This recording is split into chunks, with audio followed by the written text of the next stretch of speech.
Who knows what evil lurks in the hearts of men? The shadow knows.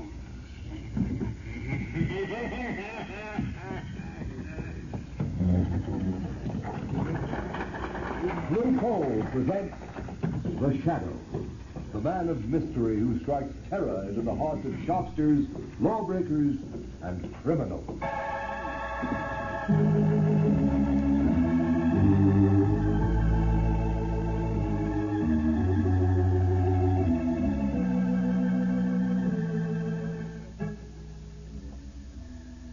Friends, if you haven't yet tried Blue Coal, by all means order your first ton tomorrow. You'll like this excellent Pennsylvania hard coal. It's America's finest anthracite and can be depended upon to keep your home comfortable and healthfully warm all winter long. But be sure you get this finest anthracite. Ask for it by name. Ask for Blue Coal, the coal that is colored a harmless blue at the mines for your protection. The Shadow is in reality Lamont Cranston, wealthy young man about town. Years ago, in the Orient, Cranston learned a strange and mysterious secret. The hypnotic power to cloud men's minds so they cannot see him.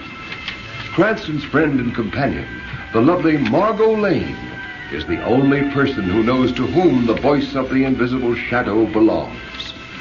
Tonight's episode, Murder by the Dead.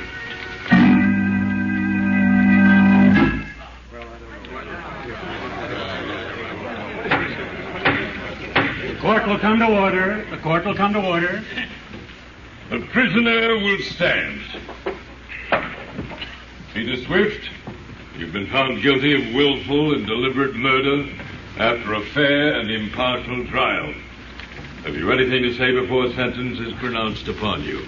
Yeah. I got something to say. Very well, be brief. Oh, I'll be brief, all right. You think you're gonna kill me, but you ain't. I'll get you. Yes, you up on the bench there, and I'll get that district attorney, too. And just for good luck, I'll get the foreman of that crooked jury that railroaded me. Do you understand? Perfectly. Your threats against the district attorney and the foreman of the jury will, I am sure, go as unnoticed as your threat against myself. Peter Swift, I hereby sentence you to be taken from here to the place from whence you came, and that there you be executed in the manner provided by the law. And may God have mercy on your soul. You will hang me, will you, you old fool? I'll get you, all three. And if I can't get you living, I'll get you dead. Take him away.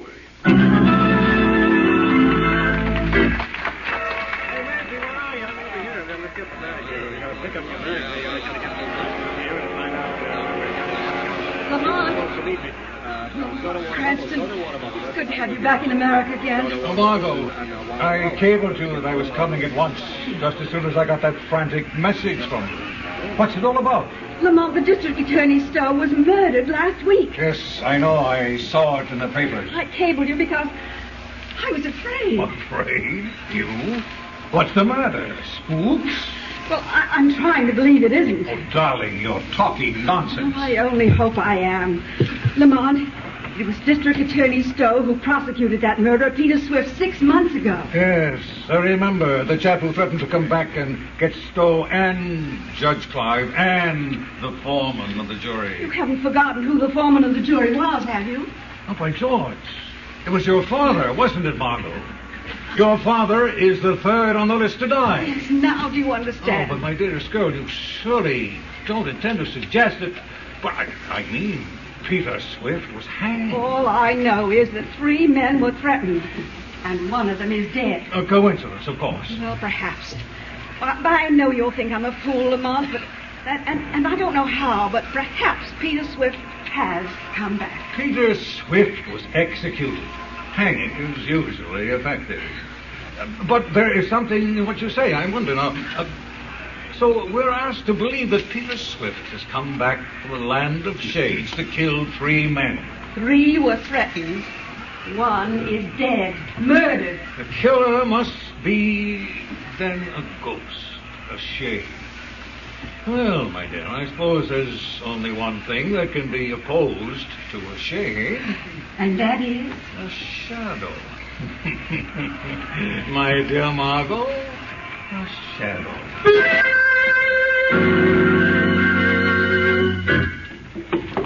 Will there be anything else, Judge Clive? No, that's all, Taylor. You might as well go to bed. I've got some work to do here in the library.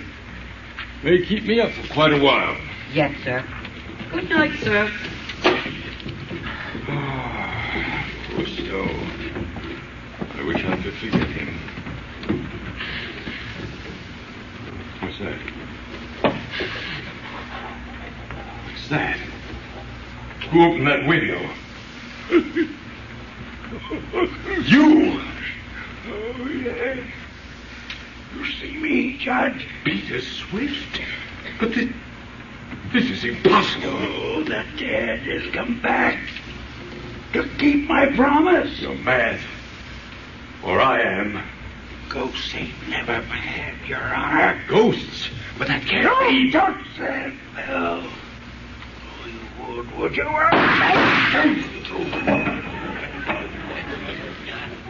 That's 2 of them. 1 more to go.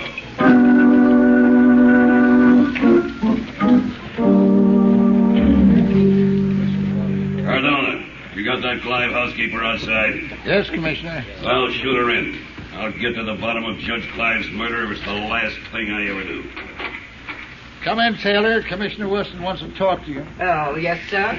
Mrs. Taylor, Yes, sir. I want to check your story. You told Sergeant Riley you left Judge Clive in his library about 11 o'clock? Yes, that's right, sir. Then what did you do? I locked the front door, and then I started to go up to bed. Go on. As I was passing the library door, I heard voices inside, so I listened. You see, I had let no one in, as I was surprised. Don't apologize. What did you hear? I heard a hushed voice, and then there were 2 shots, and the bell jangled. Now, you tried the door. It was locked. So you ran around outside the house to the window, which you found open, right? That's right, sir.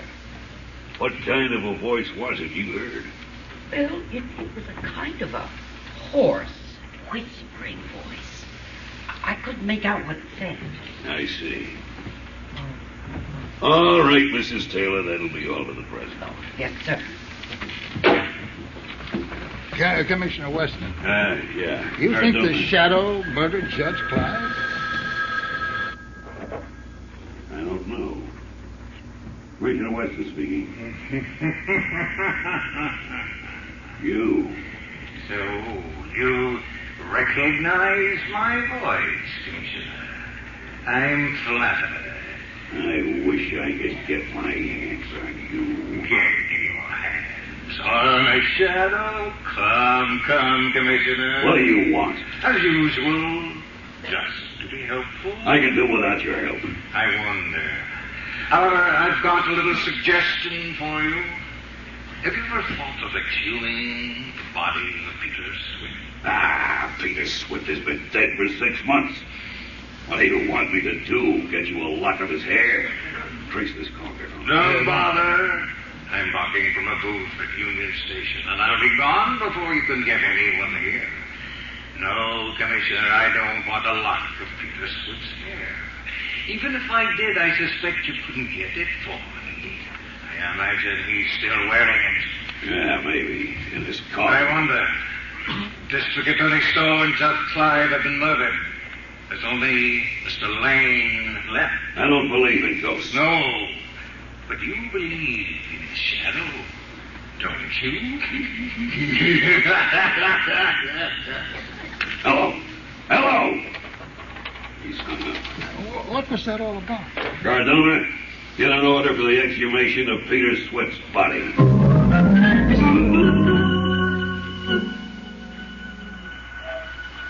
Margot Lane, stand by for orders. The police are on the right track, but they may be too late. Go to the Warden State Prison. Pose as a newspaper reporter. Find out what disposition was made of Peter Swift's body following his execution. Hurry. Every second counts.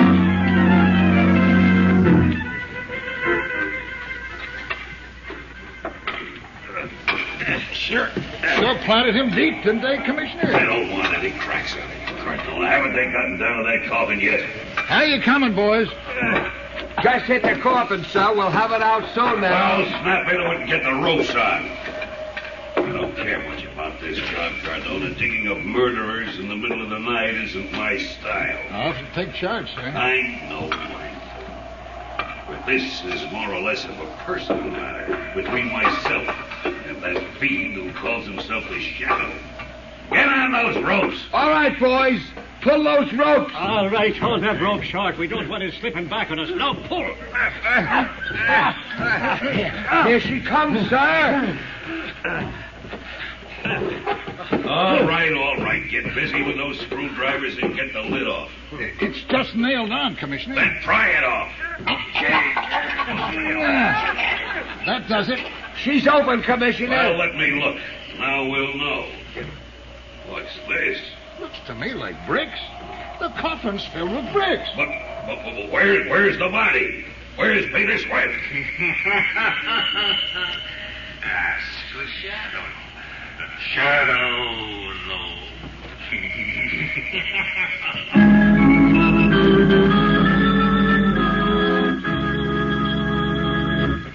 While we're waiting for the Shadow, I want to pass on a bit of advice of particular interest to all homeowners. If you're anxious to cut down your doctor's bills this winter, to keep your family free from a lot of sniffles and colds, then by all means burn anthracite or hard coal, because anthracite is the healthful fuel. It gives steady, even, healthful heat, in contrast to the flashy kind of heat you get from the on and off types of quick-burning fuels. And friend, don't forget this point. Furnaces, cook stoves, and space heaters in this section of the country were especially designed to burn anthracite. And to get America's finest anthracite, ask for blue coal. Blue coal burns long and evenly, with the furnace dampers practically closed. There's no waste up the chimney. It gives economical as well as healthful heat. Blue coal is mined by the Glen Alden Coal Company, the world's largest producers of Pennsylvania anthracite. It is laboratory tested at the mines for purity and for uniformity of size. If you have never tried blue coal, place a trial order tomorrow. You'll find the name of your nearest blue coal dealer listed in the Where to Buy It section of your classified telephone directory under the name Blue Coal.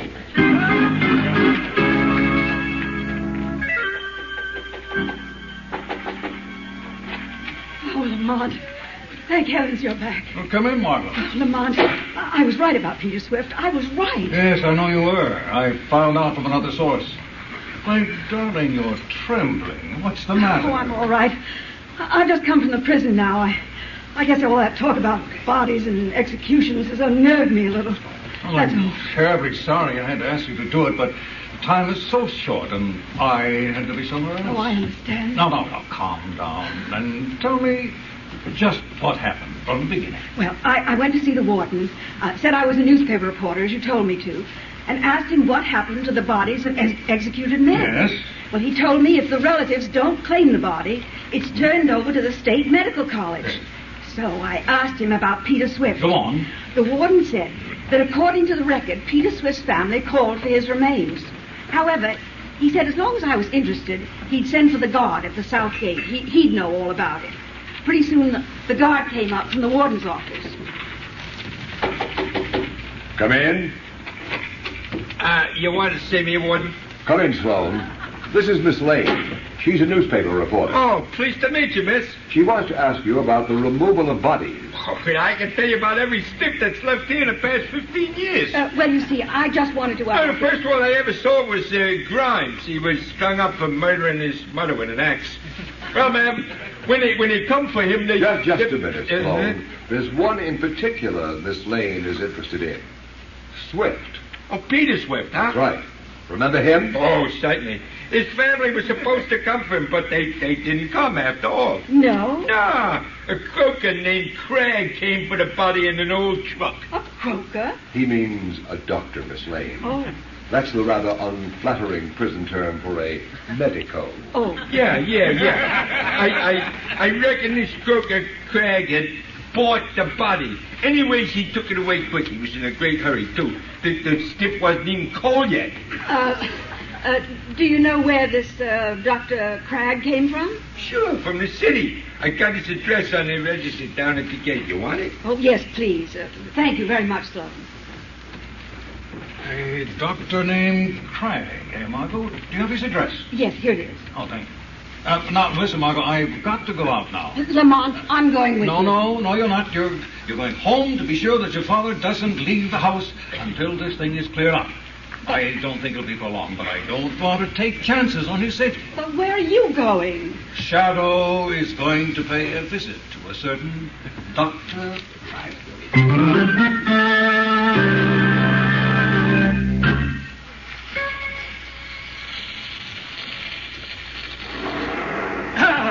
The solvent! At last! I've got it! Dr. Cragg? Huh? Who was that? Who spoke? Does it matter? I'm right here at your elbow. You lie. I'm the only person in the room. No, you're not, Doctor. But I wouldn't turn around to find out if I were you. Where are you? Where's that voice coming from? I can swear there's no one else here. Then you must be having hallucinations. Listen to you, Doctor. I'm sane. Sane. I'm sure you are, but you can't see, that's all. What do you want? Just a favor at a price. A good price. How much? $20,000? Yes, a good price. Well, I've got a friend booked to hang on the 23rd of this month. What's that got to do with me? Well, my turn. 20 grand. Who's your friend? His name is Louis. Three-fingered Louis. Well, what am I supposed to do about it? Perhaps you could keep him alive. So, why come to me? Drop that gun, Doctor. I've got you covered. You dirty! You can't shoot the shadow. Shadow? You don't mean... Yes, I mean the shadow, Doctor. The shadow just wants a little information. You won't get it. Little information as to how you resuscitated Peter Swift. Brought him back from the dead, if you prefer the term. I won't tell you. And restored his broken neck. I did it. I've proved I can do it. But it's my secret. I don't care if you are a shadow or the shadow. You can't have my secret. No one can have it. It's mine. Perhaps you trade your secret for mine. My secret of blinding eyes to the obvious. I can teach it to you in a few minutes. The shadow secret of invisibility. Well, I'm not interested in your secret, some psychological touch. What's the power of making oneself invisible compared to the secret of making the dead live? Perhaps you're right. Perhaps there is no comparison.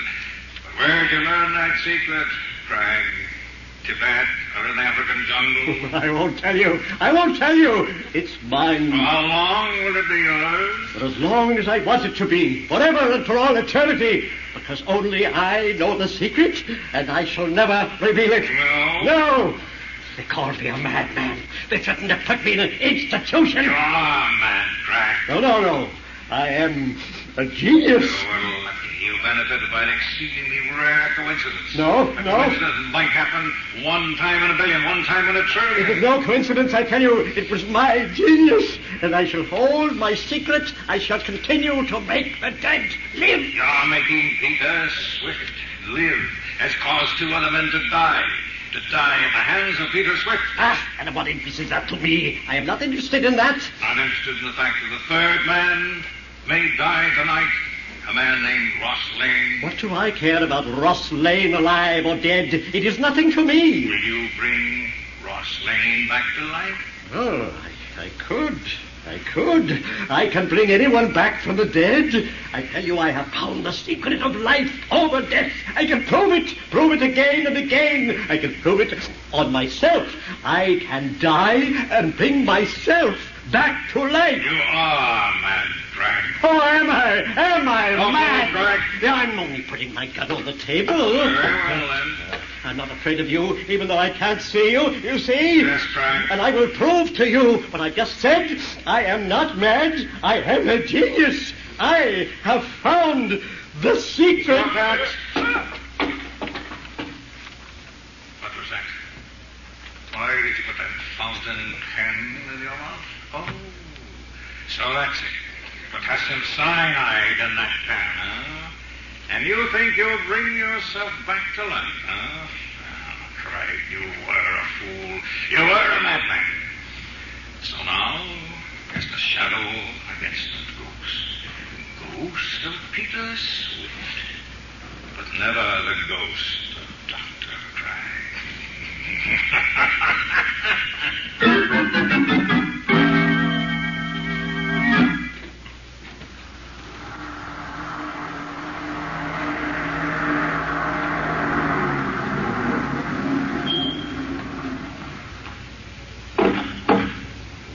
That you, Jenkins?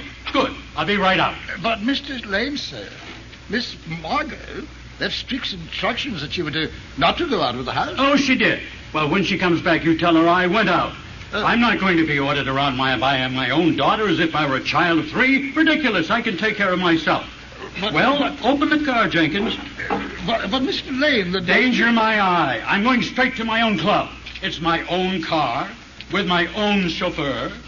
The club, Jenkins. Yes, sir.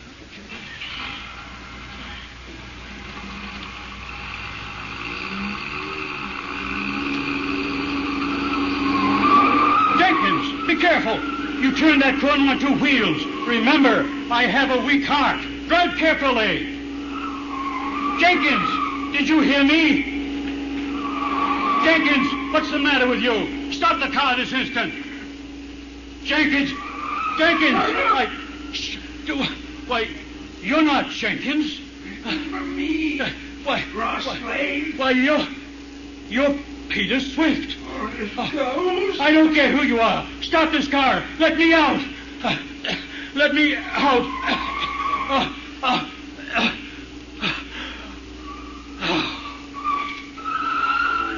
Fool. Went and croaked by himself. Scared to death. Well, save me the trouble. I wouldn't be too sure of that, Peter Swift. What's that? Ross Lane is unharmed. He's only thinking. He has a weak heart. Who's that? Where are you? Don't tell me you didn't know you had a shadow as a passenger, too, Peter. The shadow? Yes, the shadow. What are you going to do? I think you'd better stop the car, Peter, and then I'll see that the proper authorities get you again. And this time there will be no Dr. Craig. Yeah. Well, this time they don't get me. No? Shadow or no shadow, I'm driving this car, and you don't dare touch me if you do. And when they get you, Peter, they'll take you up on that little platform and blindfold you. And then they'll put the noose around your neck. It'll be hard for them to find you. Your driving is positively reckless, Peter. I think the emergency brake is indicated.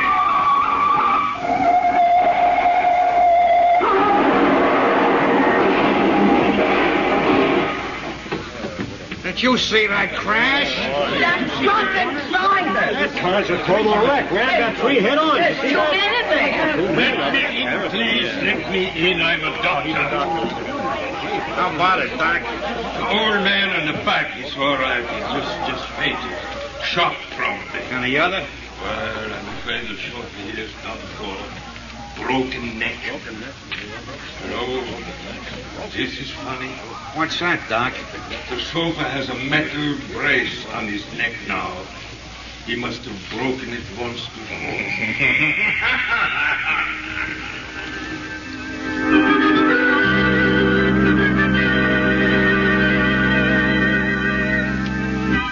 Well, there he is, Peter Swift. The only guy that ever died twice. Yeah, we're giving him a swell funeral, all right. I bet there's guys from every mob in town, right in this room. Only look natural.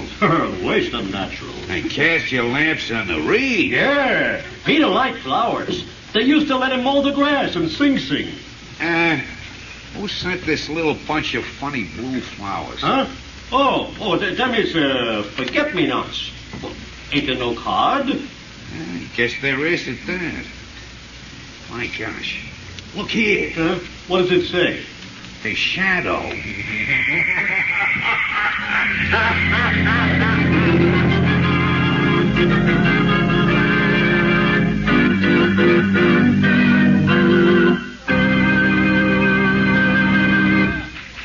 Ladies and gentlemen, before today's thrilling episode in the life of the Shadow comes to a close, we have an announcement that I'm sure will be of interest to everybody. Beginning today, Mr. John Barclay, our blue coal heating expert, will give a series of practical talks on the subject of automatic heating. Ladies and gentlemen, Mr. Barclay. Good evening, friends. Today, more than ever before, we realize the need for absolutely uniform heat in order to enjoy really healthful living conditions. However, many people are under the impression that it is necessary to spend huge sums of money and install elaborate equipment in order to have this uniform heat. In other years, that was true. But today, you can have uniform heat 24 hours a day for as little as $18.95. That's the price of the Blue Coal Automatic Heat Regulator. Is this a simple device which can be installed on any kind of heating equipment? Oh, yes. It works equally well. Hot air, hot water, steam or vapor, heating plants, even on space heaters, which you probably know of as parlor stoves. Not only is the Blue Coal Heat Regulator so inexpensive that anyone can afford one, but its operation is simplicity itself. It consists of a thermostat located right upstairs where it's always handy, or you can have it in your living room, your dining room, your kitchen, anywhere at all. This thermostat is then installed to connected to a silent motor located in the basement near the furnace. Is it easy to install? Why, yes. Yes, the installation of the Blue Coal Heat Regulator is such a simple matter that it requires but an hour or two. In fact, you don't even have to let the fire in your furnace go out. And the charge for installation is very low, averaging around $5. Why not drop in to see your nearest Blue Coal dealer and let him tell you more about this remarkable new heat regulator? You'll find he's the outstanding heating authority in your community.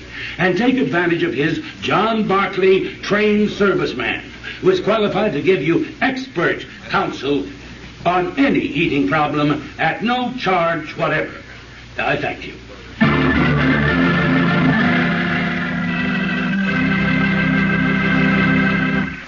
The story you have just heard is copyrighted by the Shadow magazine. Any similarity to persons living or dead is purely coincidental. Weed of crime bears bitter fruit. Crime does not pay. The Shadow knows.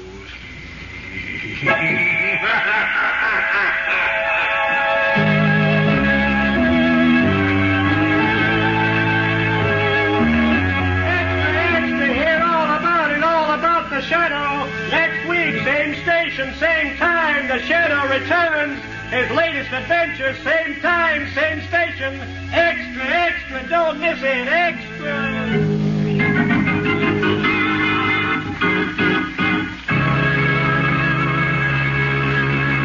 Our cast tonight has included Dwight Weist, Margot Stevenson, Parley Bear, Jackson Beck, Arnold Moss, Sidney Sloan, Trudy Warner, Arthur Anderson, Dick Osgood, John Nanovic, organist Rosa Rio, and Terry and Ken Ross on sound effects. Is there another name I should mention? And of course, Carl Weber as John Barclay. This is your announcer, Ken Roberts, who joins with the cast in extending our appreciation to the creator of the Shadow, Mr. Walter Gibson.